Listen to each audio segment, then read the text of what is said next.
On September 11, 2012, Islamic militants stormed an American diplomatic compound in Benghazi, Libya, in an attack that took the lives of Ambassador Christopher Stevens, Information Officer Sean Smith, and two CIA operatives, Glen Doherty and Tyrone Woods, both former Navy SEALs. This ultimately raised questions about the Obama administration's and then Secretary of State Hillary Clinton's handling of security. We were misled that there were supposedly protests and then something sprang out of that, an assault sprang out of that.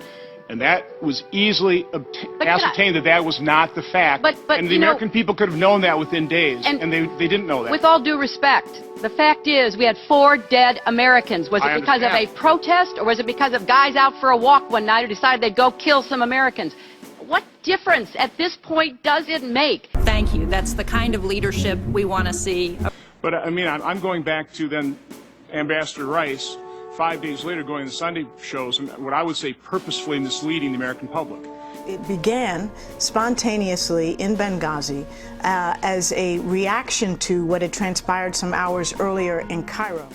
There is no justification, none at all, for responding to this video with violence. Current White House Press Secretary Jay Carney says so flat out the next day. These protests were in reaction to a video. We have no information to suggest that it was a pre-planned attack.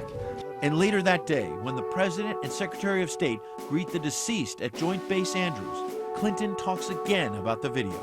We've seen rage and violence directed at American embassies over an awful internet video that we had nothing to do with. The president mentions the video 6 times at the United Nations. There's no video that justifies an attack on an embassy. We have no information to suggest that it was a pre-planned attack.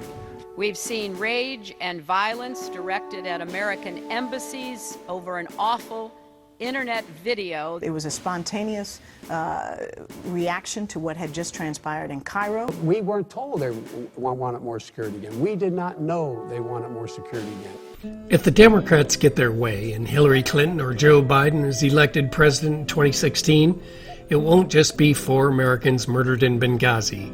All Americans will continue to be subject to incompetence, scandals, lies, and more cover-ups. It'll just be another 4 years of an Obama administration. The American people demand justice for these 4 brave Americans, and Representative Trey Gowdy is readying his committee for what may prove to be the congressional showdown of the year.